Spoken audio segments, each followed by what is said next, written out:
Bona nit, m'han dit que comence jo i que vos presentem també nosaltres. En primer lloc, moltíssimes gràcies a l'associació Roc Xavàs, a Pere i a tots els de Dènia que heu fet possible que nosaltres vinguérem.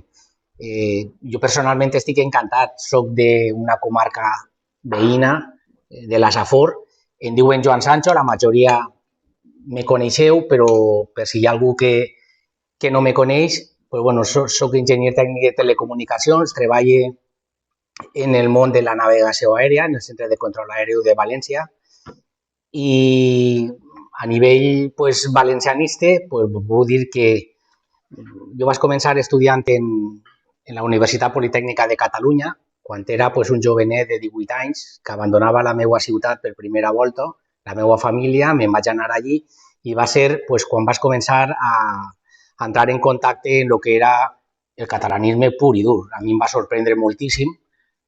En aquella època no existia internet, en aquella època encara no estaven els repetidors tampoc ni de TV3, ja si no es veia TV3, i això va produir en aquest jovenet de 18 anys que li donaven les classes. El primer any d'enginyeria era comú a totes les enginyeries.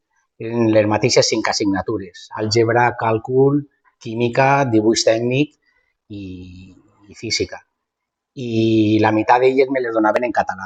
Tenia un professor, recorde, que vivia en Barenys, em donava àlgebra i els 3 primers mesos no m'enterava de res. Després em diuen que era la mateixa llengua i jo deia, això no pot ser igual perquè jo no m'entere d'este home tampoc el que em diu. I ahir vas començar a veure els primers mapes també dels països catalans i un poc entendre quina era la dinàmica en la que estaven molts valencians i que molts no érem conscients. Jo era un d'ells.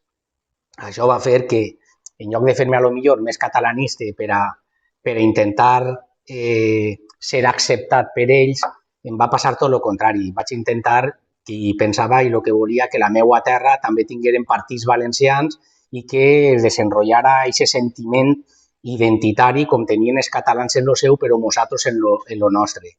Això va fer que només vaig arribar a València, pues, me'n vaig anar pues, com un foll a apuntar-me a cursos de l'Horat Penat, perquè jo sabia català, però el que volia era dependre d'aquesta normativa valenciana que n'hi havia diferent. Jo començava ja a escoltar algunes cosetes d'estes i vaig entrar en contacte amb Juli. Juli va ser el meu primer professor de llengua valenciana en l'Horat Penat. Em va agradar tant que vaig fer el curs elemental, em vaig enganxar al mig, vaig fer el superior i vaig acabar fent també el professorat. D'aquest temps pues, guardo una gran amistat, sobretot en Juli, en la que mai l'hem abandonat i fins a estos dies. El temps i les circumstàncies fan que actualment siga president circumstancial de Convenció Valencianista, perquè en temps de pandèmia el president que tenia, Joan Carles Micó, pues, volia iniciar una iniciativa valencianista que era tornar a recuperar, reviure i revitalitzar el que era l'Associació de Mestres i Professors Lluís Fullana en les universitats valencianes, i algú tenia que fer-se càrrec en aquest moment. No podien fer assemblees, no podien fer res i van intentar, pues, entre la gent que participaven en la Junta, pues, que algú agarrara un poc el relleu i me tocà. Per això soc president circumstancial. Vinc a presentar este llibre i vaig a parlar ara d'ell, una vegada fet un poquetet la meva presentació. I vos diré, primer voldria dir 2 cosetes de Convenció Valencianista. Convenció Valencianista no és una associació a l'ús, com pot ser Roc Xavàs i tant. Les persones que la conformem tots tenim un perfil paregut, mos agrada el consens, mos agrada el diàleg, mos agrada establir ponts de comunicació. I vam pensar que el valencianisme des de fa més de 10-12 anys viu un procés intern difícil. Difícil perquè té moltes sensibilitats valencianistes, n'hi ha molts, cada un el viu i l'entén d'una manera diferent, i això ha fet que n'hi haga pues, moltes entitats individuals que cada un intenta fer la guerra per la seva banda i la realitat és que al final pues, no tenim força. I pensàvem que el que feia falta d'alguna manera és aglutinar alguna entitat pues, que anara, en lloc de tindre protagonisme per a si mateixa, pues, anar fent coses en les demés associacions. Pues una d'elles és la vostra, la Rock Chavàs, i entonces pensaven, pues mira, pues, com les associacions tampoc totes n'hi ha més voluntat, a lo millor que capacitat també per a fer, pues mira, pues les coses que fem intentem fer-la entre moltes associacions.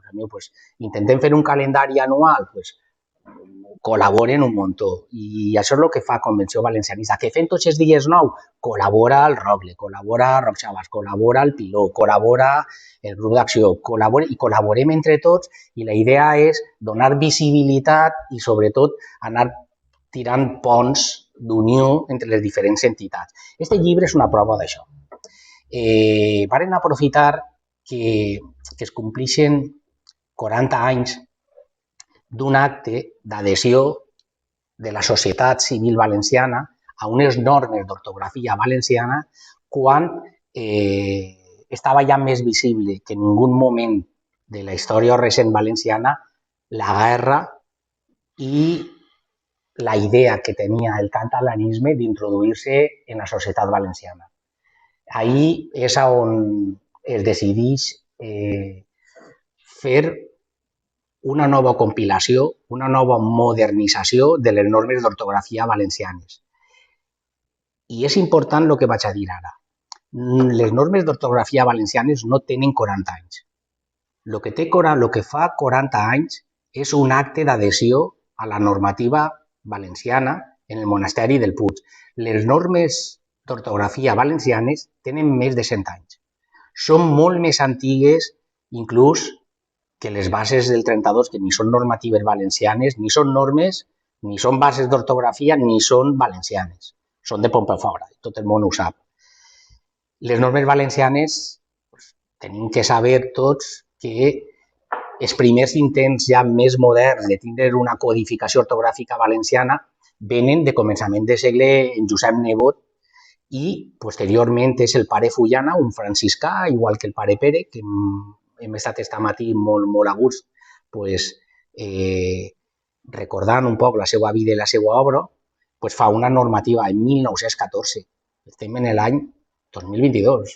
Podem dir que la normativa d'ortografia valenciana té més de 100 anys. Per tant, que quede clar que no té 40 anys. Les normes del Puig són l'última modernització, l'última compilació que es fa per adaptar als nostres temps la normativa valenciana.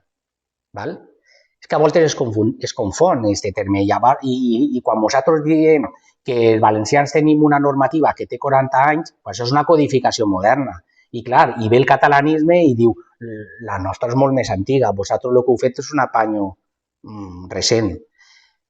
Doncs bé, aprofitant aquests 40 anys, el que intentem des de Convenció és arreplegar totes les sensibilitats que té el valencianisme i convidar-los a que per a aquesta efemèride facin una aportació i les arrepleguem. Com sabeu, el valencianisme n'hi ha una part que a partir de l'any 2005 la Real Acadèmia de Cultura Valenciana, en una decisió un poc polèmica perquè no té un consens ample, decideix introduir uns canvis ortogràfics, d'accentuació i tot. I això crea un cisma en el valencianisme, un cisma que dura fins als nostres dies. El que intentem és que per damunt de tot això i per l'especial situació que tenim delicada de supervivència al valencianisme, tenim que intentar veure la manera de que n'hi haga per almenys un lloc en comú, què tenim en comú tots. I aquest llibre és la més recent recopilació d'artículos de tota la gent del món valencianista, accentuen, no accentuen, tinguen una sensibilitat o tinguen una altra sensibilitat. Cada un ha tingut la llibertat d'expressar-se com ha cregut i conforme ha volgut.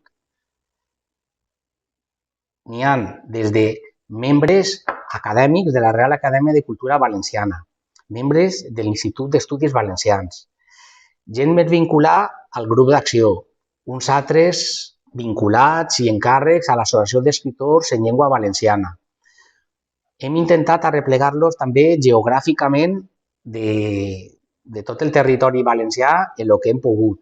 I, per tant, estem davant de, sociològicament, una mostra dita, escrita i explicada des del valencianisme, no des d'un altre punt de vista que no siga el nostre. Per tant, creiem que és una obra col·lectiva que hauria d'estar en totes les biblioteques de qualsevol persona que es senta i es crega valencianista, perquè des d'ací es podrà veure les diferents sensibilitats. I ja no vull fer-ho molt més llarg i donar la paraula als meus contertulis. Moltes gràcies. Si algú vol fer una pregunta, no sé si ara o quan acabem els tres. Pere, com... Gràcies.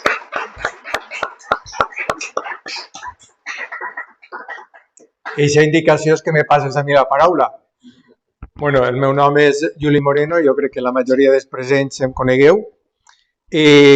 Estic així avui, entre altres coses, perquè hi havia que celebrar un Tots els dies nou, que jo crec que hem disfrutat de l'explicació del pare Enrique sobre el pare Pere, que era el nostre protagonisme avui, o el nostre protagonista avui, i a més veníem a presentar una sèrie de llibres. Jo concretament anava a presentar el llibre del que soc autor, l'himne valencià, un himne per a un poble. Això és un treball que en un primer moment havia elaborat en un fullet similar al que vos han repartit avui l'associació Amfitriona, a qui dono gràcies per acollir-nos. La Roc Xavàs, la Marina, mantenim una molt bona relació des del Rogle, des de Convenció, de la qual també sou membre, i l'Institut d'Estudis Valencians, també avui present així en el seu president.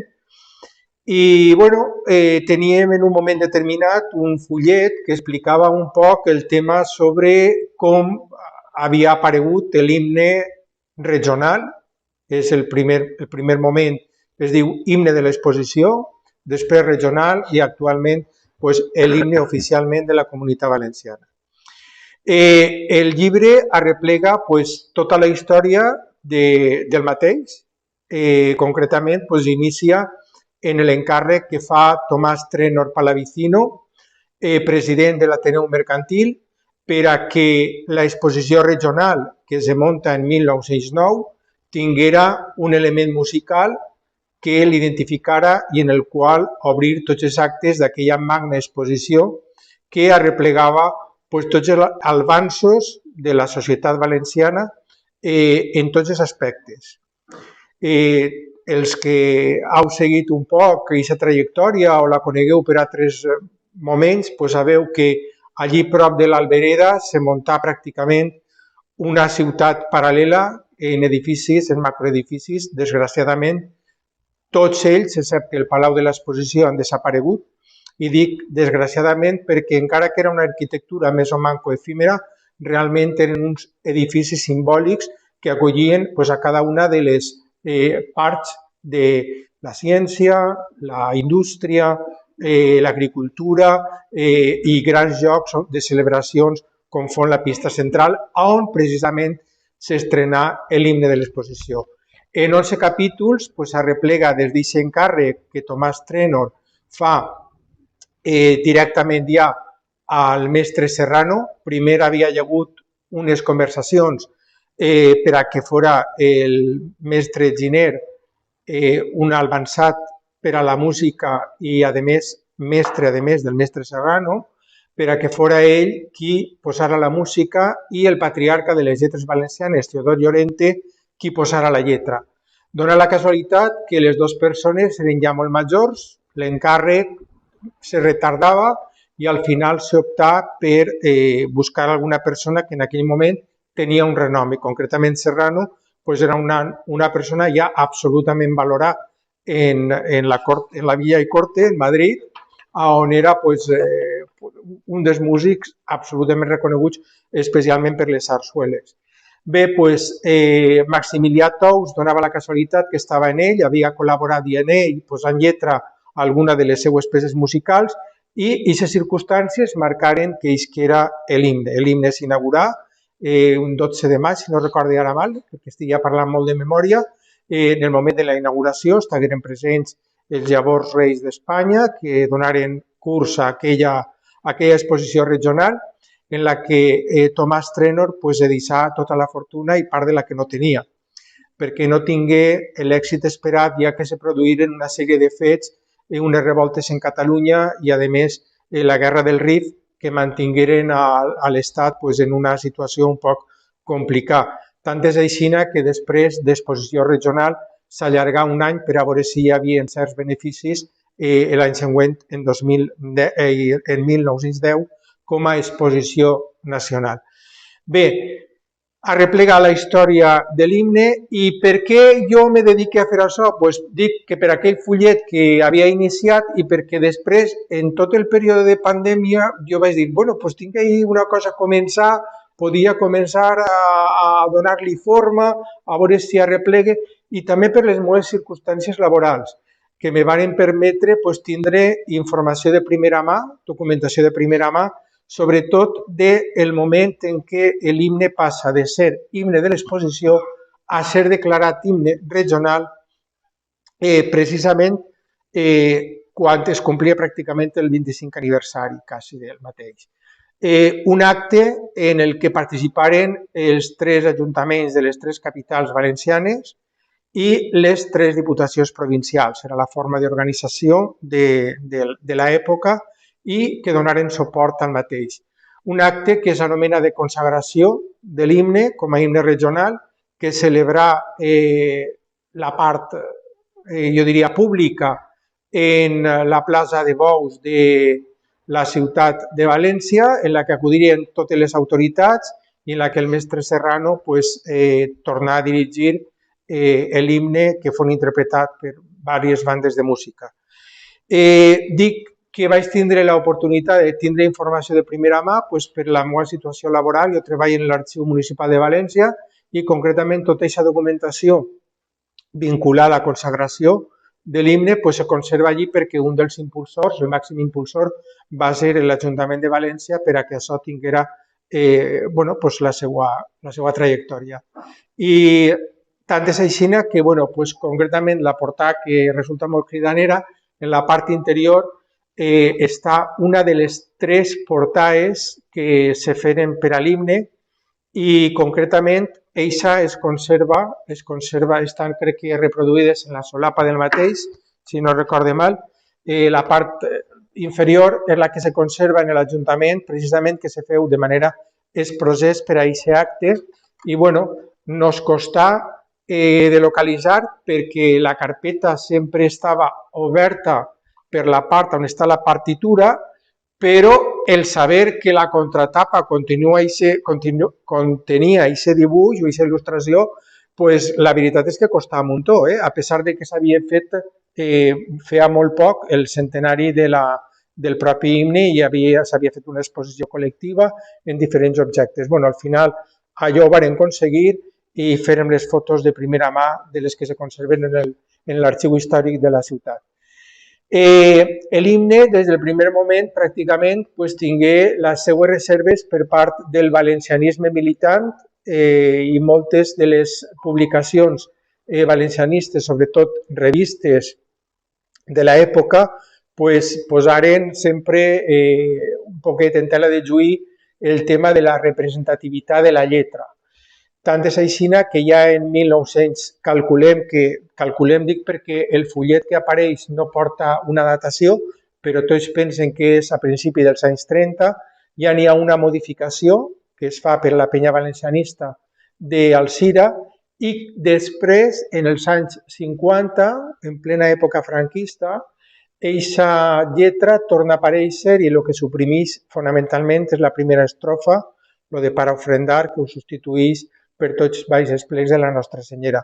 Entonces, al final, varen conviure d'alguna forma aquestes 2 versions, el valencianisme també d'alguna manera les arreplega, però fonamentalment el valencianisme dels anys 30 es decanta més per 2 lletres. Una que és Vent de Ponent, que fon patrocinar per la joventut valencianista a través d'un concurs que es feu i al qual aparegueren o se presentaren pràcticament 21 treballs, 21 poemes per a ser després cantats i musicats i en acabant també per la cançó de lluita, que precisament la lletra se li deu al fill de Maximilià Tous. Val? Per tant, bueno, pues, tot això s'arreplega en el llibre està il·lustrat, les il·lustracions, com nos moguem en editorials, pues, en menors recursos, estan en blanc i negre. La veritat és que també són fonamentalment fotografies d'època i, per tant, excepte unes, si n'hi ha 40 fotos o 30 fotos, pues, a lo millor només un 10% eren en color i s'optà per les més significatives col·locar-les en les contraportades. L'últim capítol és com una espècie d'annex on s'arreplega tota la trifurca que hi hagué en el moment de la consagració de l'himne. Doncs hi hagué una sèrie d'elements, alguns consideren que, bueno, que eren enveges respecte de les habilitats musicals del mestre Serrano i que promogueren pues, que hi haguera tota una campanya per a que això no se declarara himne regional. I com el que tinga l'oportunitat d'adquirir-lo, de llegir-lo, pues veurà que en la premsa hi ha una polèmica, unes postures de defensa i unes altres postures pràcticament d'atac. Fonamentalment l'atac ve perquè consideren que la música de l'himne pues, era una música zarzuelera. Bueno, pues cadascú que la interprete com vulga, però de doctes està el món de la música també gestat i n'hi ha musicòlegs de reconegut prestigi, inclús a nivell internacional, i que diuen que perfectament aquesta música correspon a la que se podria haver elaborat per a qualsevol himne. Per tant, supera aquesta marca que li han volgut posar de zarzuelera o no. I, bueno, més o manco, això és el que jo volia explicar-vos del llibre, el restant és ja qüestió de lectura que vulga, i simplement pues, donar també les gràcies que, com en l'anterior, pues, ha sigut possible també a la col·laboració de l'editorial Mosseguello, que per circumstàncies avui l'editor no ha pogut acompanyar-nos, però que m'ha dit que una salutació especial per a tots els amics que se congregaren avui i així no vos ho traslade per part de l'editorial Mosseguello. I en això acabe. Gràcies.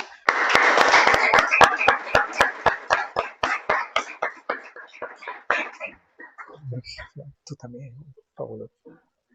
Bueno, pues jo soc Xavier Jimeno, soc de Castelló i he escrit, m'han publicat este llibre, Mosaic Castelló en estampes i històries de Castelló. Soc funcionari i no soc escritor, però, clar, la motivació d'escriure el llibre és perquè la meva filla, quan va acabar l'ensenyança obligatòria, pues, li preguntava coses de Castelló, d'història, de personatges, i no tenia cap coneixement del tema. I clar, pues, jo dic, pues, n'hi ha que posar-se a llegir, a documentar-se i a escriure artículos.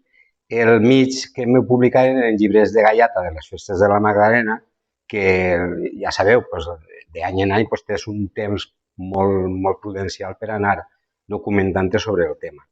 I, clar, m'han publicat 11 artículos durant 10 anys i d'aquests 11 artículos, 8 van recopilats en aquest llibre.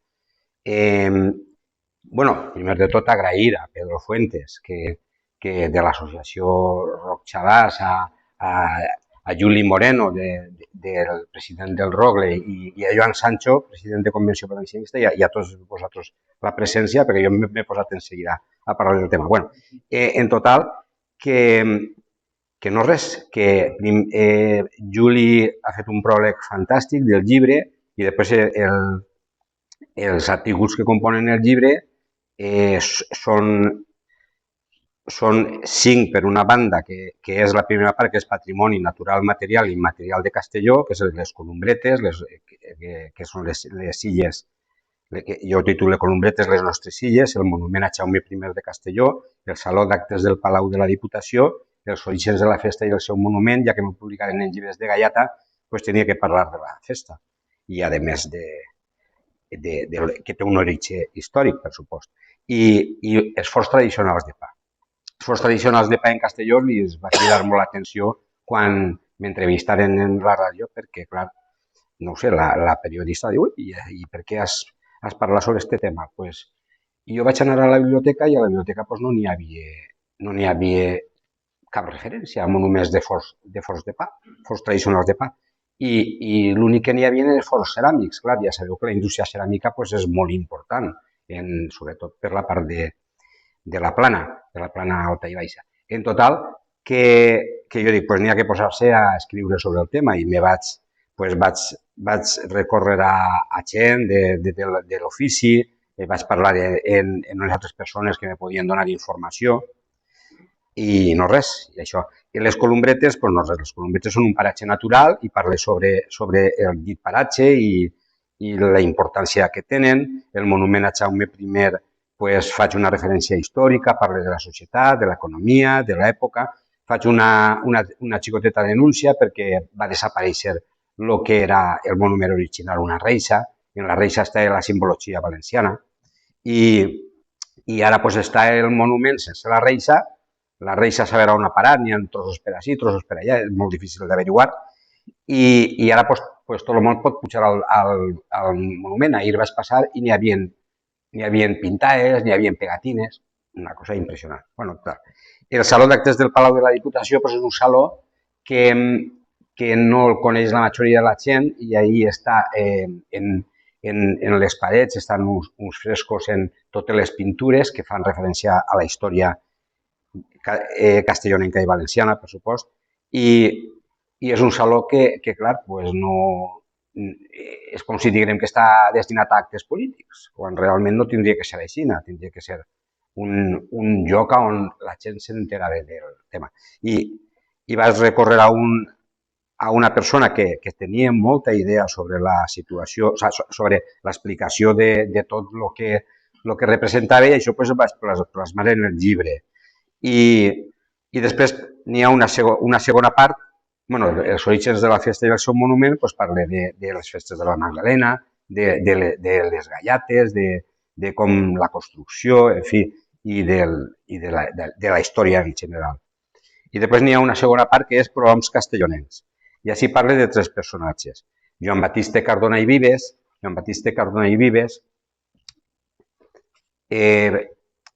va néixer en Castelló en 1814, va faltar en 1890, va ser arxiprest i fill predilecte de la ciutat.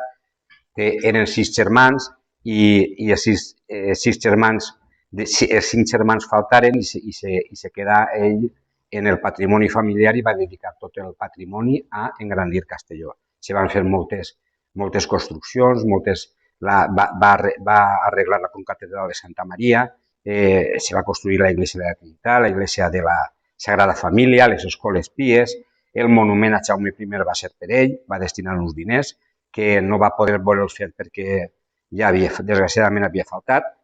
Després parla de Gaetà Huguet i Breva. Gaetà Huguet i Breva està considerat com un dels pares del valencianisme.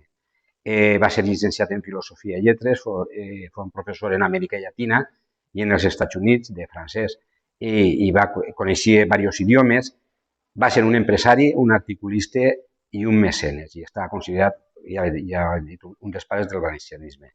Encapçalar la Lliga de Contribuents, promoure les obres del port, col·laborar en la creació d'entitats tan importants com la Cambra de Comerç i que el Banc d'Espanya obri la seu en Castelló. Són uns dels primers de l'antic Banc de Castelló, dels creadors, i va estar també en la política i va ajudar econòmicament a moltes activitats valencianistes i al Parefullana en l'edició d'obres lingüístiques. I l'últim personatge és Josep Maria Guinot i Galán, que va néixer en Artana en 1907 i va faltar en Castelló en 2005. Era llicenciat en Filosofia i Lletres, secció Filologia Romànica per la Universitat de Barcelona, doctor en Sagrada Teologia, catedràtic de Religió i de Llatí, vicari de la Trinitat de Castelló i canonge magistral de la Catedral de Sogorb, acadèmic de la Real Acadèmia de Cultura Valenciana i fundador de l'Associació Cultural Cardona i Vives de Castelló. I ha escrit moltes obres de temàtica religiosa i de lingüística defendent la llengua valenciana. I fou la primera persona que obtingué el Premi Lleialtat en l'any 1999 que concedís el Grup d'Acció Valencianista. I no res, això ja va. Breu.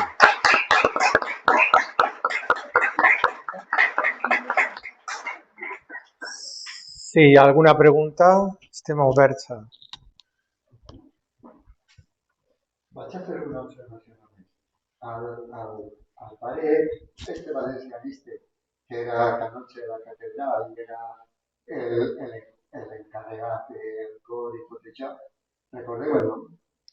Però d'ací de València? Mossèn Minyana. Josep Climent.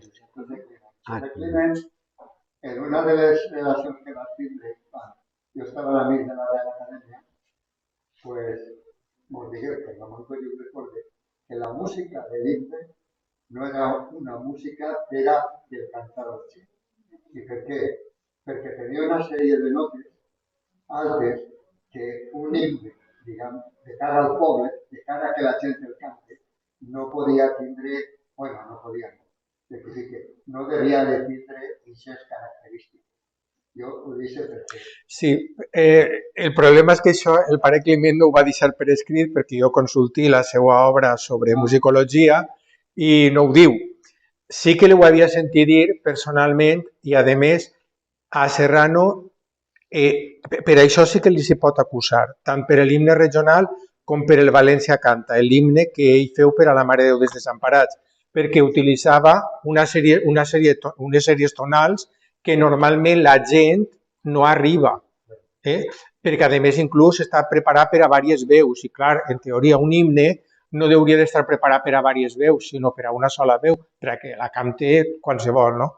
Això sí que és cert, vull dir, el pare Climent, ja t'he dit, la part que dedica a parlar del mestre Serrano en la seva estudi musicològic que fa de la major part dels autors, a més és un llibre consistent i parla d'això però no ho acaba de dir. El que sí que diu que no se'l pot criticar per lo que alguns que el criticaven de que era una música zarzuelera, això sí que ho diu ell.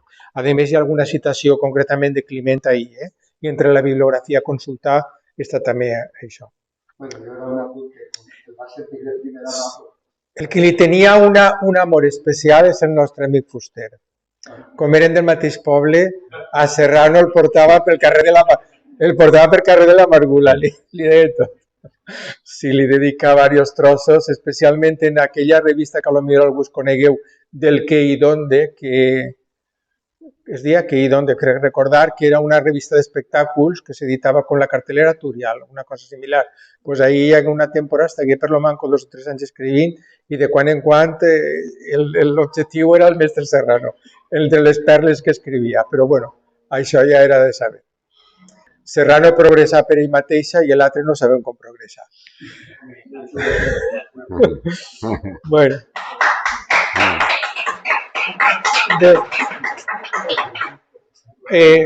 Pepe, una pregunta. Preguntarle a Xavier, el llibre este que no parla estrictament del valencianisme, en Castelló, la gent que no és del moviment l'està comprant. Sí. Sí. O sigui, si no s'explica el tema valencianístic, volem dir que... Per exemple, una anècdota, una mestra de la meva filla me diu, ai, he comprat el teu llibre, l'he llegit, però jo dic, només començar a llegir-lo, jo dic, així n'hi ha una falta d'ortografia. I clar, diu, no, però seguís llegint-lo i dic, això és una altra normativa. I és quan jo li vaig explicar que està escrit en les normes del Puig, que realment, o sigui, la gent sí que ho compra i ho llig, però que, i de crítiques he tingut molt poques, per dir 2 llevants, que s'hagin dirigit a mi, aquesta crítica, en quant al tema de l'ortografia, i una altra per el tema de Gaeta Huguet, perquè comentava que havia sigut molt fluix en el tema del fill. I jo dic, és que jo no parlo del fill, jo parlo del pare. El fill el faig el referència, però... Sí, efectivament. Estàs preparant els articles per publicar? Pues una cosina meva m'ha animat a que escrigui en una altra gallata. A mi m'ho havien publicat en la U, que és que se diu Brancal de la Ciutat, i la 7, que és Cor de la Ciutat, i ara m'ha dit que serà la filla de la Meta, i jo dic, doncs no res. Jo li dic, ja saps de què, jo ho publicaré en normes del Puig, i dic, doncs tindré una reunió de junta. Jo dic, doncs ja veurem, perquè això és un poc problemàtic, el tema. El tema de l'ortografia és un poc problemàtic per per al tema de les festes, per als llibres de festa, però en fi. Si no hi ha ningú, tu perdonarle que antes señor que están ahí, que antes te desbordé, que en la revista Menor, Sí, yo voy a ser socio de la Cardona Vive. sí, Y yo no recuerdo que metí la que verbal de Manolo Baiza, sí. me parecía, yo no recuerdo haber hecho desde tú. Posiblemente que la nueva memoria pues, diga Sí. el alemà París que està No, sí que s'ha escrit. No, jo he fet alguna Sí, col·laboració, alguna però ha sigut molt poc. per alguna raó concreta. Sí, Sí. era l'ànima de la pàgina web de la Cardona. És que jo estava a nivell informàtic, estava portant la web. L'ànima de la pàgina de la Cardona Vives, que era una pàgina referencial, Que encara la es pot portava consultar, Xavier, que que encara se pot Encara està viva, la pàgina encara està viva, però no té moviment. I hi ha molts artículos que s'han quedat per a la història i està bé que es mantinguin. Sí, sí. Jo voldria aprofitar també, perquè possiblement la gent no ho sàpiga, però ara que tot el món entra en internet, en les redes socials, pues, des que tenim tot el món un smartphone, pues és habitual consultar coses. Pues, Xavier, tu participes en com diguem, la Wikipedia valenciana. Sí, efectivament. Oye, Jo sóc un dels col·laboradors. Conta'ns un poquetet en què consisteix la Sí. Wikipedia valenciana, com se diu i com la gent podria entrar i què pot trobar ahí, quina informació pot trobar. Sí, pues, és una enciclopèdia, però és en llengua valenciana. I és com el funcionament és igual que la Wikipedia, que qualsevol pot entrar, pot editar artículs, pot crear artículs, sempre que no estiguen, si n'hi ha duplicitats, s'eliminen, per supost, i en l'actualitat té 22.000 i pico artículs. I clar, ahí en una enciclopèdia pues, cap tot, cap des de la localitat on estem, de Dénia, la plaça, el nom i el significat de la plaça, el pare Pere que havíem estat veient, pues, també entraria qualsevol cosa.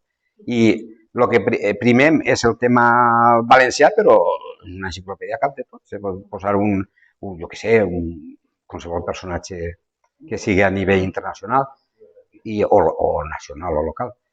I no res, hi estem col·laborant uns quants i quan això és buscar-li temps al temps i dir, a veure, pues, per exemple, el pare Pere, pues ara que tinc el fullet, pues, potser, pues, si mire i no està, pues, En unes setmanes ja estarà el pare Pere en l'enciclopèdia. No està, Bueno, però pues, estarà. Pues si Estarà. s'ha posat-lo a partir de la informació. Efectivament. Estarà. Sempre que tingués informació fidedigna perquè moltes voltes depèn de les fonts, perquè tenim unes altres enciclopèdies que, bueno, que estan mirades d'un altre costat, no... Correcte. Recentment vareu tindre un hackeig o algo que vos va caure. Sí. Què va passar? Bueno, d'intents n'hi ha molts, perquè diàriament o setmanalment entra algú i fica alguna cosa, però sempre n'hi ha un control, i no res, la gent, no sé, ahir va ficar unes coses, insults, en total, i se li va borrar i se li va bloquejar a la persona. I hi va haver un incendi doncs mira, quan la presentació del llibre l'any passat, sí, fa un any, que se va incendiar on estava el servidor de tota la informació i se pergueren 3.000 articles. Perquè, clar, anem a veure, com l'última còpia, perquè una còpia de seguretat és costosa i l'última còpia eren 15.000, doncs només se va poder recuperar els 15.000 que n'hi havia. Però, bueno, en aquella època estaven en 18.000, però, en fi, ara ja n'hi ha 22.000 i pico, per fi. Fran volia preguntar. Tu, Fran. Jo volia preguntar-li a Joan, referent al seu llibre del 40 aniversari de Només del Puig, de quina manera trobes tu que les dues tendències a la futurista i la diacrítica ens podríem retrobar dins del món valencià per a seguir avançant? A veure, no tenim... Jo soc del pensar que no tenim un altre. El valencianisme totalment dividit, fraccionat, perdem molta força. Que estem en un moment en un moment molt bo si estiguem units per a tindre una oportunitat de la que no hem tingut en els últims 20 o 30 anys. I no l'hem tinguda perquè un partit omnipresent, omnipotent, com era el Partit Popular, pues, és impossible. Hem de posar en una granera, ells són els que han governat. Per molt que diguin que fem valencianisme, tots sabem que podíem haver eliminat el catalanisme de les escoles i no ho han fet, i que tot el que han fet pues, han sigut els responsables d'un pacte del Majestic en Jordi Pujol per a intentar col·locar una acadèmia valenciana de la llengua, que no de la llengua valenciana, que el que ha fet ha sigut una estoca de mort a la llengua valenciana, i això era el que podíem dir foc amics, si és que podem considerar-los amics, que no eren amics. Ara el Partit Popular ja no està en la mateixa situació, i inclús és molt complicat que torni a la situació d'hegemonia i de privilegi que tenia antes, afortunadament. I els altres, pues, què vos vaig a dir? Compromís està dinamitant-se totalment per dins, per tant, Mònica Oltra està defenestrar políticament, entre el Bloc i els altres partits que conformen Compromís estan en una guerra interna que van a pagar-ho. En política sempre les divisions internes es paguen, i es paguen molt. Ximo Puig, al front del PSOE, té una sort impressionant, perquè damunt qui té com a oposició pues el Mazón pues és un pobre xic, però ni oposició ni res, ni li mossega ni res de res. Damunt era una persona pues, posada a dit per l'antiga executiva del Partit Popular, tots coneguem que el va col·locar Egea, i per tant ara d'alguna manera si vol aguantar la caïra el que té que fer és, pues, ell mateix sabrà el que té que fer, però no està sent tampoc incisiu. Per tant, d'alguna manera el valencianisme està en una situació en la que totes les amenaces que tenien de fora, pues ara ja no les tenen tant, ara depèn pràcticament de nosaltres mateixos. I nosaltres som els que tenim que fer un gran esforç, ara més que mai, per el treball que esteu fent des de Dènia, les associacions com la Cardona, el que s'està fent des de l'Institut d'Estudis Valencians, des del grup d'acció, no són tan fortes ninguna conforme era fa anys, però no hem de tirar la toalla. Ara és el moment en el que, si farem un paral·lelisme en el tennis, en el món del tennis, i parlant, per exemple, del caràcter de Rafa Nadal, és com aquest moment en el que Rafa Nadal no té de cara un set ni un partit, té un parell de pilotes de perdre el partit, que el té l'adversari, però Rafa Nadal no el regala. I Rafa Nadal en aquests moments, en lloc de regalar i dir tot està perdut, apreta les dents, lluita un punt, salva una partida, una match ball, la segona match ball, la tercera, poquet a poquet va fent aixina i sense donar-se compte al final inclús és capaç de recuperar el partit. Jo el que apel·lo i devem apel·lar tots els valencianistes és a no tirar la toalla, a tindre aquest caràcter de no n'hi ha res perdut.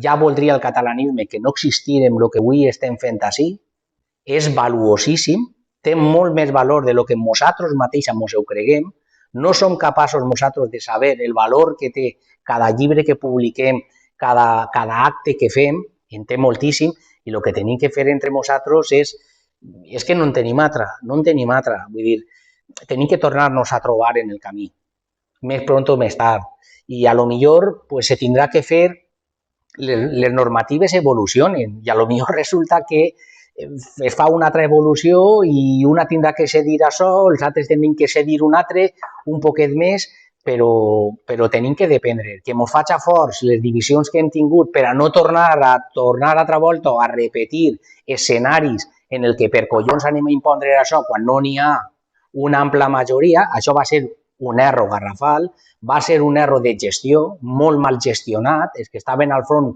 no ho varen fer bé, perquè tenien que haver-se donat compte que aquestes coses seccionen un moviment, seccionen a tot el valencianisme com ho ha fet. Pensaven que anaven a tindre un passeig de roses i no l'han tingut. Estem parlant de l'any 2003-2005, ha passat la dècada eixa, entrem en el 2010, passem 10 anys després, està pitjor, 15 anys després està pitjor, i una ensenyança s'ha de tindre. Varen intentar també des de convenció anar a parlar en l'actual decà, en el moment que varen faltar els anteriors i l'actual decà i en la situació en la que n'hi havia, i li varen dir tens un panorama fotut. Vull dir, jo no sé no sabem quin és el pla que vosaltres teniu pensat al front de la Real Acadèmia de Cultura Valenciana, però si n'hi ha alguna cosa important que s'ha de fer és tornar a reconduir el moviment valencianista. Des de la Real Acadèmia es van fer una mala gestió fa molts anys. Possiblement no ho feres tu, Manglano, ho feren els teus predecessors, però tu estàs ara al front de la Real Acadèmia i té que ser la Real Acadèmia la que té que donar uns passos avant i demostrar que vol canviar la situació de tot el que s'ha fet en el passat.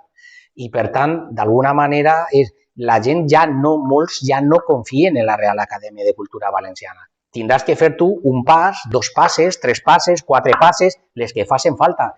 I la gent té tot el dret del món, tots els demés, a desconfiar perquè és que han fet coses per desconfiar.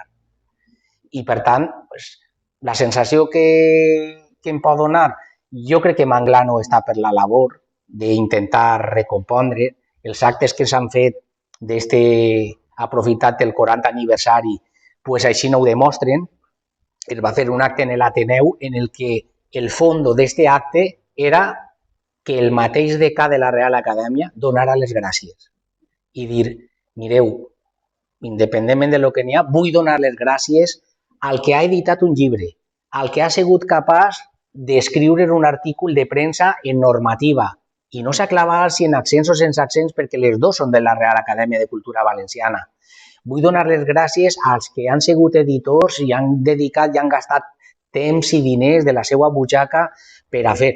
I ha sigut un acte només d'agraïment. Agraïment a tots, agraïment a les associacions, estagué també Pere, que van ser i pot donar testimoni d'això. I així és com se comença. En estos, no parlant, sinó fent, perquè per les seues obres es coneixerem. I aquest és el camí. Portem molt de temps separats i dividits i potser costarà molt. I jo no sé si potser alguns ho veurem, però el camí que s'ha de fer ha de ser un camí de tornar a refer i fer-ho diferent a conforme han fet els predecessors. I això, no sé si t'he contestat. Una cosa, m'havíeu preguntat, que no ho he dit, per accedir a l'enciclopèdia, si fiqueu en el Google o en qualsevol buscador l'enciclopèdia lliure en valencià, apareix a la primera. I ja ho veureu perfectament. Ja ho veureu. L'enciclopèdia lliure en valencià. Per acabar, només per dir-te, un segonet, només per dir-ho. La manera que tenim nosaltres perquè això al final s'ha de construir. S'ha de construir unió, reunió i tal. És que igual dona com escriguen, en accents o sense accents. Tots tenen lloc en aquest llibre. Però també les coses que fem. El que fa també el Rogle, si podeu mirar la revisteta, diu el que uno accentua o no accentua pot ser una cosa de debat, però no, per nosaltres no és una qüestió d'enfrontament. En la qual, en la mida en la que cada volta hi ha més valencianistes en els que per a nosaltres, accents o no accents, no té que ser una qüestió d'enfrontament. Podem debatir-ho, prenem-nos unes cerveses, el que faci falta, però no pot ser que ens enfrontem per aquestes coses. És conforme ho veurem. Els talibans, ara, en aquests moments, sobren. Perdona. No, abans de... No, perquè Pere també porta aquesta llegenda en la seva revista i jo volia dir que, a veure, que d'alguna forma és la manera d'actuar de diverses associacions i convencions. Jo crec que en això està un poc al cap. I prova d'això és, i no vull deixar d'anomenar-ho, la revista que acaba d'aparèixer, que correspon al mes d'abril-maig, està acabada d'eixir i us hem portat ahir uns exemplars i efectivament no hem mirat com escriu cadascú, hem mirat qui escriu i sobre què escriu. Això era el que no era important en aquest cas. I ahir n'hi ha persones que a l'hora d'escriure posen tildes, posen accents i altres que no. Però tenim un article fabulós sobre el 25 d'abril a nivell historiogràfic, un altre sobre Sant Francesc de Borja, del que enguany se compleixen 2 centenaris, un altre sobre la primera divisió provincial feta des del centralisme i després uns articles pues, del president, de l'anterior president, que ara està al front d'una altra entitat, i d'un col·laborador que és habitual. Per tant, vull dir, tampoc hem mirat això i en això volia ficar aquesta puntilla. Vale? Molt bé. Perdoneu. En el art de la guerra, un llibret xicotet, fàcil de llegir, mil·lenari, posa clarament que al teu adversari, al teu enemic, en les files adversàries, si tu eres capaç de provocar la divisió en aquestes files, tens molt més fàcil la victòria. Pues resulta que en les files valencianistes s'ha aconseguit, per fora i també entre nosaltres des de dins, crear unes divisions. Mentre nosaltres mantinguem aquestes divisions no anem a tindre esforço ni anem a poder ser alternativa absolutament de res. Si som capaços, d'alguna manera, de cara a l'enemic, que això no siga un motiu de divisió, pues serem més forts. I aquesta és un poc la idea que subjau darrere. Bueno, ya haré sobre la cuestión política. Tú eres resulta que yo soy cofundador de Conciencia Valenciana. En el último año o año y pico, yo he estado por separar de que va a dirigir de presidencia y eso, porque, bueno, había circunstancias. En el último año y pico, yo me he separado porque entraron 3 o 4 personas que casi todos, al digamos, al que es més exacta, que és com li diuen alguns, pues, des del punt de vista valencianista, pues no se duele. A partir de ahí, resulta que Enric, que es el secretario, ha reunido allí a varios partidos políticos. Se había dicho ahí entre el chicón este, que nos pegaba en una carcelera de una reclamación, de una demanda, somos españoles o no sé qué, y bueno, ahí había un remolmori en el que yo estaba bien, que no moría, o sea, yo no moría a participar en eso. Pero ahora Enrique ha conseguido en este último año aglutinar allí a varios presidentes o lo que diga, porque son partidos, pero bueno, valencianistes. Ells volen, és del partit, no Consciència Valenciana. Volen la manera de poder juntar-se en algun altre o en alguna coalició o en el que vulgueu. I te pregunte a tu, com a president, encara que sigues un poc atemporal, si se poden dirigir a tu. És que convenció no és política. És una entitat cívica que no és política. Vull dir, puc comentar qüestions polítiques, però, i a més, jo no estic tampoc al front de ninguna entitat política. Vull dir, sí que l'he segut, he militat en el seu moment, considero que és necessari, perquè al final la política és necessària en la nostra vida i és la que ens regeix, vull dir, són els que fan les lleis, els que llegir-les i al final nosaltres tenim que anar per ahí. És fonamental, però jo no estic personalment... Bueno, Carles Puigdemont, que estava ahí, estava fent de caràcter polític. Sí, Joan Carles Puigdemont sí, ell sí. Igual no és... Sí, col·labora també en convenció i tal, correcte. No és de caràcter polític, però d'alguna manera esteu relacionats. Bueno, això és el que volia preguntar. Sí, bueno, en Joan Carles Puigdemont, per exemple, es poden posar en contacte amb ell. Però no dius que ara eres tu el que està... Però a nivell polític no, Joan Carles Puigdemont sí que està a nivell polític. Convenció valencianista no és política. Hi ha una plataforma que es va presentar El dissabte passat. Dissabte, que diu decidís, que agarra l'encontre... Sí. Venia de l'encontre, que venia de València Media, tota la història. Correcte. Que es dirigís a Joan Carles. Correcte. Sí. Bueno. Si vol... ¿Algo més sobre els llibres? Hi ha que comprar-lo. Ah, bueno, això ja va, depèn de la butxaca. Què? Diu què? I que n'hi ha loteria del Rogle. I la revista també, la revista de Clau de Llibertat, que així quasi podries portar un exemplar i només l'ensenyem. Este exemplar és pràcticament l'únic que es fa és qui vulga, un donatiu d'apenes, crec que són 3 euros. 3 euros. 3 euros, qui el vulga. I la revista és de qualitat. I que es poden... Este és el número 1 i a l'any en fem 2 exemplars cada 6 mesos i serà. I tot el que té són artículos que són molt bons. Ja hem comentat que a nosaltres el que facin en accents o sense accents no és lo important és qui escriga i el que vinga a dir. I que per a col·leccionar i per a tenir en casa, en la biblioteca, trobaran artículos interessantíssims. I els vull un donatiu només de 3 euros i és per cobrir gastos, res més.